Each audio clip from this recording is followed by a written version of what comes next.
Hello everyone, welcome to your journey to become financially unbreakable. आज हम बात करेंगे डेब्ट टू इक्विटी रेशियो के बारे में। ये बहुत इम्पॉर्टेंट है और किसी कंपनी में इन्वेस्ट करने से पहले उस कंपनी के डेब्ट टू इक्विटी रेशियो देखना बहुत ज़रूरी होता है। सारे इन्वेस्टर और एनालिस्ट इस रेशियो को ज़रूर से ज़रूर चेक करते हैं। तो चलिए शुरू करते हैं। एक्चुअली में जब हम किसी कंपनी की बैलेंस शीट में जाते हैं, उसके फाइनेंशियल्स को देखते हैं, तो वहाँ पे हमें एक लेवरेज रेशियो दिखाई देता है। उस लेवरेज रेशियो में दो ऑप्शन रहते हैं, दो चीज़ें रहती हैं। एक होता है डेब्ट टू इक्विटी रेशियो, दूसरा होता है interest coverage ratio.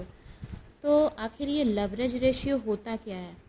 Leverage ratio financial measurement का वो रेशियो होता है जिसमें हम देखते हैं कि कंपनी के पास कितनी कैपिटल डेब्ट के फॉर्म में है, और उसी में आता है ये डेब्ट टू इक्विटी रेशियो। डेब्ट टू इक्विटी रेशियो का फॉर्मूला होता है DE, डेब्ट to equity is equals to total डेब्ट अपॉन टोटल इक्विटी। डेब्ट का मतलब हो गया कर्ज, इक्विटी का मतलब हो गया सम ऑफ एसेट्स।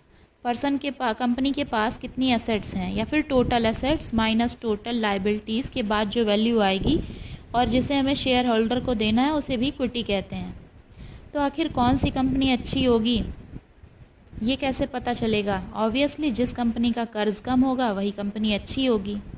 इस फॉर्मूला में टोटल डेब्ट में कंपनी की लायबिलिटी आती है। लायबिलिटी यानी कि आप समझ रहे हैं ना, लायबिलिटी का मतलब जो आपको देना है, आपकी देयताएं जो हैं। टोटल डेब्ट में आएगी शॉर्ट टर्म और long term liability. Short term में करंट लायबिलिटी आएगी और लॉन्ग टर्म में नॉन करंट लायबिलिटी आएगी। यह पूरा डेटा आपको कंपनी की बैलेंस शीट में मिलेगा। चलिए moneycontrol.com पर चलते हैं। यहाँ पर किसी भी कंपनी को पिक करने के बाद फाइनेंशियल में उसकी बैलेंस शीट को देखते हैं। Total share holder fund is equals to total equity.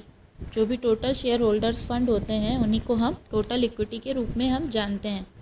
Let us suppose long term liability plus short term liability. मान लीजिए लॉन्ग टर्म लायबिलिटी हो गई 200 और शॉर्ट टर्म लायबिलिटी हो गई 100। तो 200 प्लस 100 हो गया 300 और टोटल इक्विटी मान ली 100। तो क्या हुआ 300 अपॉन 100, यानी कि 3 आया आंसर। 3 आई हमारी डेब्ट टू इक्विटी रेशियो। अब टोटल डेब्ट में कंपनी की लॉन्ग टर्म और शॉर्ट टर्म बोरोइंग आती है। बट डू यू नो आपकी डेब्ट टू इक्विटी कितनी होनी चाहिए? आपकी डेब्ट to equity ratio less than 1 होना चाहिए, उसे 1 से कम होना चाहिए, तभी आपका उस स्टॉक में पैसा इन्वेस्ट करना सही रहेगा।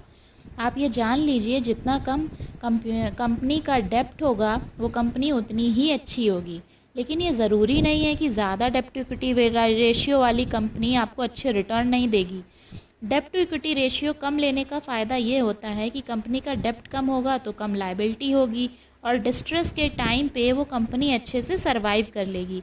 वरना अगर ज़्यादा डेब्ट रहेगा और लॉस हुआ तो कंपनी को बहुत प्रॉब्लम होगी, वो कंपनी फिर बैंकरप्ट भी हो सकती है।